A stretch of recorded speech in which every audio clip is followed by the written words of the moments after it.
Hey, welcome to the Social 333 podcast. I'm your host, Chris Bentley. Today, my guest is Sebastian Rusk. Sebastian, welcome to the show. Chris, thanks for having me, man. Great to be here. Awesome. Tell the audience a little bit about yourself and what you got going on. Sure. I am a keynote speaker, comedian, and the founder of the podcast launchlab.com. We're a turnkey podcast launch solution based in Miami, Florida that helps 7 to 9 figure business owners radically change their life and their business because they started a podcast. So you have a little bit of a journey in terms of like your podcasting and just business in general. Like talk a little bit about that because we have a lot of entrepreneurs, business owners that are in the audience, and they, just like myself, probably either started a podcast or thinking about starting a podcast. So kind of talk a little bit about that. Yeah. So I started about 15 years ago, 2010. Humble beginnings, market had crashed in 2008, and took me a couple of years to figure out what I wanted to do next, but I was pretty active on social, and I thought I needed to turn this into a business. So 2010, I just decided I'd pull myself up by my bootstraps with no money and just a burning desire to try and figure it out again, and met a guy by the name of Gary Vaynerchuk right around that time, and Gary was extremely instrumental in me figuring out what would be next and forge a relationship with him, and he kind of mentored me through that whole process. And for the next 6 years, I would build this brand out, and only to realize that I just wasn't satisfied with the work that I was doing, not with social media. Everyone was becoming a social media manager. I wanted to differentiate myself. So in 2016, I decided to go in literally on myself and do some inner work. And girl that I was dating at the time signed me up for a personal development program that would forever alter the path that I was on. And I quickly realized after going through that program that I didn't hate the work that I was doing. I hated myself. And when you hate yourself, you hate everybody in your path, you hate what you're doing, you hate your life. And it's no wonder you're miserable.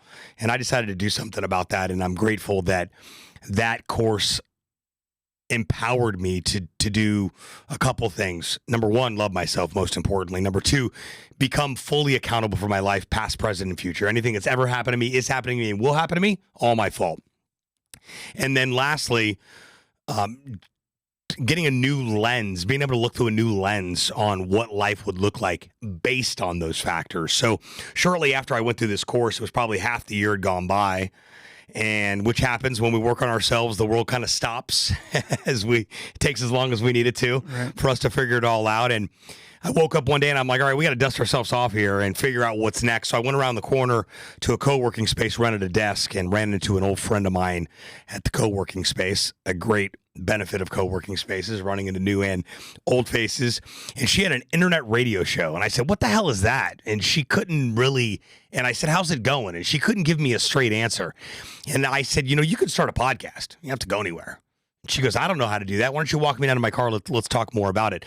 I had always had a podcast from the beginning. I started on Blog Talk Radio back in 2010 because I didn't have any money, but I had the ability and talent to be able to say, hey, Chris, can I get you on my podcast? And that was how I was able to forge relationships with big names like Gary Vee and other people that I wanted to emulate their work and what they were doing.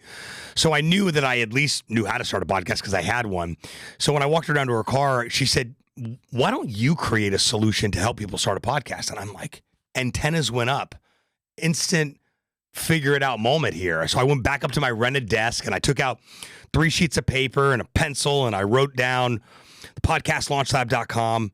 It's going to be a turnkey podcast launch solution to take you from idea to iTunes in 90 days or less so that you can radically change your life and your business. And here's what we're going to do. And here's what we're going to charge. And I literally have not looked back since. And that was about a decade ago. That has since become my life's work. What we do, I tell clients, often has very little to do with starting a podcast and everything to do with who you get to become as a human being, as a business owner, as a podcaster, as a communicator. And I'm just out here living in my purpose on purpose. I'm really grateful for the opportunity that I've been given, and I still feel like we're just getting started.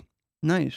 Tell me a little bit about Gary Vee, because I watched him when he had his show when he just started the marketing company before he Wine Library. Like before, well, not Wine Library, but when he started the marketing company and before he moved to Hudson Yards, and it was kind of like very bare bones. Yeah. It was just, I think he hired the guy that shoots for him now. I don't know. I took some time and like, you know how Gary Vee says like, hey, like, you know, stop watching me and just start doing. So Yeah. I kind of did that.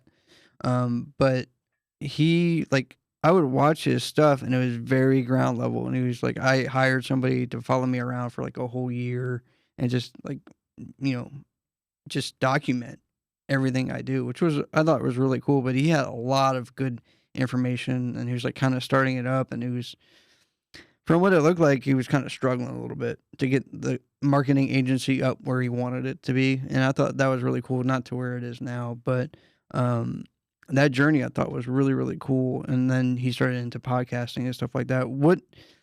I never met Gary Vee. It'd be really cool to have him on the show. I always wanted to like meet him in person because I've seen all of his like, you know, just his stuff and meeting people live. What is he like in real life? Like, is he that same person? Yeah, he's one of the most genuine, humble, intentional, tuned in. You get those people where you just feel like you're the only person in the room when they're talking to you. That's him. And yeah, he's high energy. He's over the top. That was why I was initially introduced to him, because I said, you got to meet this guy, Gary Vaynerchuk. And he's got similar energy as you in the social space. And yeah, I remember those early days. Right around that time, he was leaving his dad's company, the liquor business, where he had wild success and taken the company from $3 million a year to over $80 million, and left it all to his dad. A lot of people think he took all that cash or a portion of it or cashed out or his piece or whatever and launched VaynerMedia. That's the furthest from the truth. He left it all to his dad and wanted to start over on his own and call it his own. So him and his brother AJ went and rented a conference room inside a startup in Manhattan, and that's where VaynerMedia began. And I think it was the New Jersey Nets and Campbell Soup and a couple other large brands that took a shot on him early on to say, hey, listen, if we can take 10% of the 25 that you're spending on marketing and put it to social, we can make some serious noise. And a couple of those early brands believed him and took a shot on him. And it's a good thing they did. And now VaynerMedia is the go-to source when it comes to agency of record for any big brand out there. And that was the goal. He wanted to disrupt the agency world as we knew it. But one of my favorite human beings, I don't see him as often as I'd like to. I saw him a couple months ago in Miami, and we got a chance to catch up for just a hot minute, but just a stellar human being. Nice. Yeah, I'd love to meet the guy. I've seen him come into town a couple of times. I just haven't been able to get him on the show.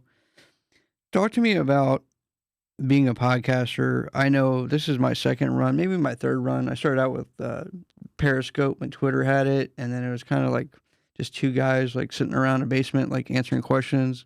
And then it moved on to me and another friend kind of doing some Q&A for real estate stuff, kind of keeping it local. And then it didn't really have any purpose. But talk to me more now in terms of the podcast space is way bigger. There's way more competition, obviously. And then the program that you have, I think is a really great idea for business owners.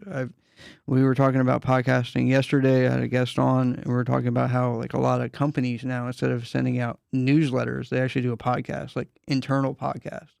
And that's how big podcasting has grown. And I know you're in town for the podcast movement. So talk to me a little bit about why a business owner, maybe some guy or gal that owns a company, small business company, and they want to get, seen or heard, or, their brand out. Like, what do you recommend in terms of the podcast space? Well, there's three things that I teach. I have three main focal points. Number one, start a podcast to interview people that you want to do business with and you want to build a relationship with. People that will give you money, interview them, but do something for them first before trying to establish an opportunity to work with them. Secondly, get your social media content game in check and consistent because of the podcast game. One podcast episode, multiple pieces of micro content. You're omnipresent on majority of platforms. You're showing up at the newsfeed. More people know about you. And the third is become a better communicator. Most people absolutely suck at talking. Yeah. And getting the reps in with a podcast episode enables you to refine your craft. It gives you another at-bat to be able to sharpen the axe as a communicator. Attached to that is, who do you get to become? For the past decade, I've had the unique privilege of working with business owners, entrepreneurs, solopreneurs, where I've seen them step into a completely different version of themselves both personally and professionally because of the podcast. So those are the three main pillars that I focus on. Could you start a podcast and have it blow up and get 1 million downloads and become the next Joe Rogan? Maybe. I want to stay realistic, though. Most people are never going to get there. So let's stay within the realm of possibility for a majority of people. And that is, if you own a business and you network with people, a podcast allows you to do that at scale. Mm-hmm. It allows you to be everywhere without being everywhere. And I think that is a grossly underrated strategy for brands. We're starting to see a lot more of it happening. And I think it's going to become the norm as more brands, as Gary's been predicting for the past 15 years. And I've been echoing that same thing. Every business will have a content studio, content space to be able to create content in-house because that's where the attention's at. The attention's in the newsfeed. I agree. I think it's like the Facebook marketing of this kind of last couple of years, really, versus when I was started to get into Facebook marketing before they started being really like tight about, targeting and stuff like that. It's just way different. And now everybody, when they came out with Facebook ads or Instagram ads, it was like the hot ticket. Everybody was trying to do it. Now I think podcasts is kind of the same thing. Like everybody's trying to do podcasts. It's really popular. It's not everybody, though. It's, there's 3 million podcasts on Apple. You know how many are active?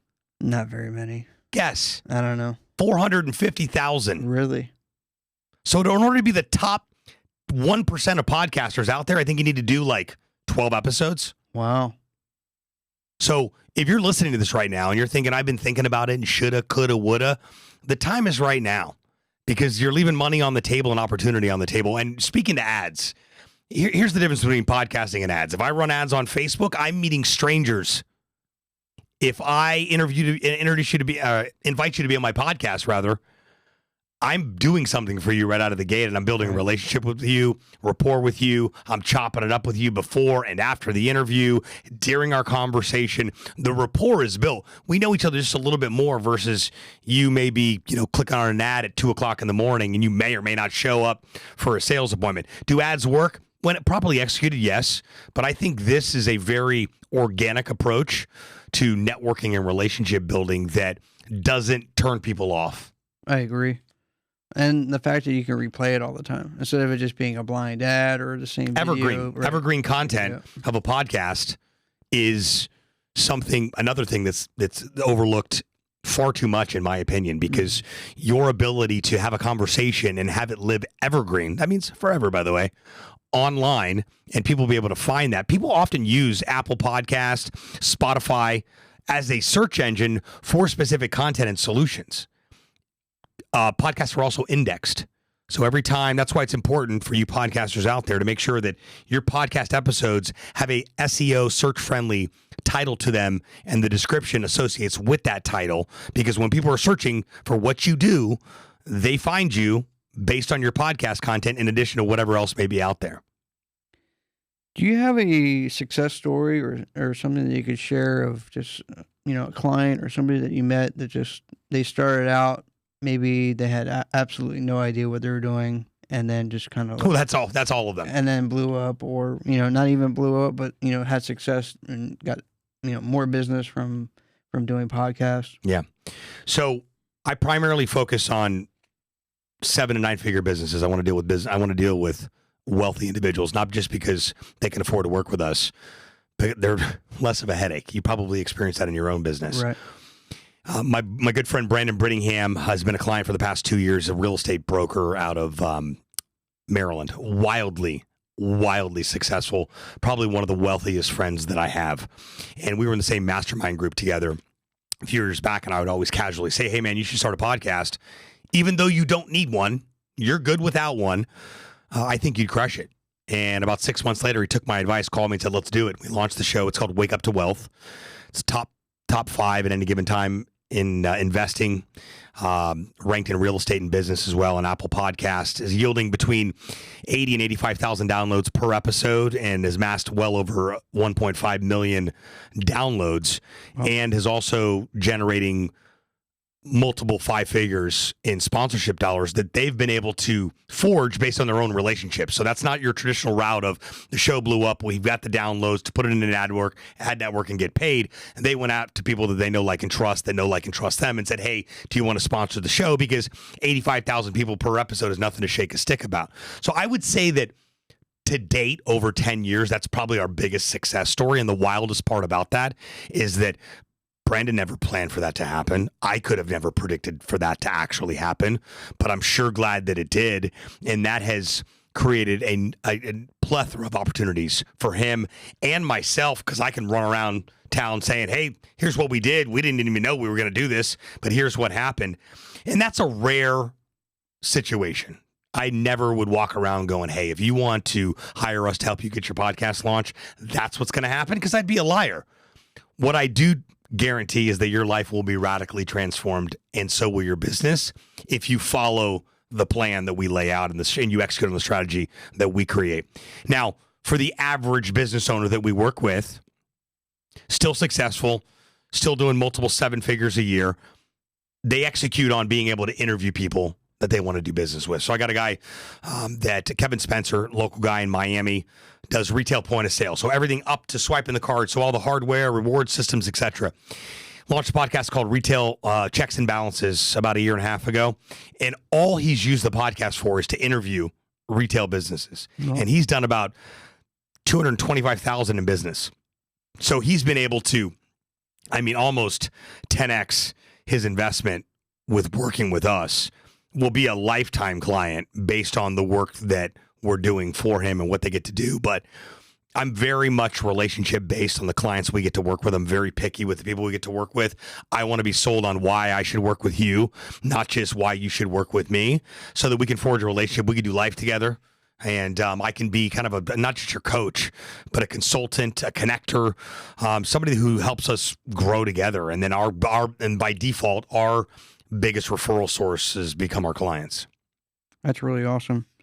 Sebastian, if somebody was interested in talking to you about getting started with podcasting or your coaching or your program, how would they go about doing that? Well, I got a free gift for your audience, if that's okay as well, absolutely. Too. So for those of you that are listening to this, maybe you're watching it somewhere, maybe you're seeing a clip, follow me on Instagram. The link to my Instagram will be in the description of this podcast episode. But for those of you listening, it's Podcast Suck. Podcast plural, just like it sounds, just like my hat here, if you happen to be watching this. Podcast Suck, so that's 2 S's. Send me a DM with the word social 333, and I got a special gift for you. Let me know you heard me on Chris's show here, and we'll connect further from there. On my profile are all of my links. It's a link directly to my calendar. You can book a call with me. I'll chat with anybody for 15 or 20 minutes about what's possible. Our program is designed to get you launched in 90 days or less without you doing the work. So all you're doing is recording, executing on the strategy, and then you enter into our incubator ongoing monthly, and we continue to do all that work for you. So you're the star of the show. You're executing on the strategy to get out there and network with people, grow your business, and radically change your life. That's awesome. Sebastian, thank you for being on the show. Appreciate you coming out. I appreciate the opportunity. Thanks, Chris. Thank you.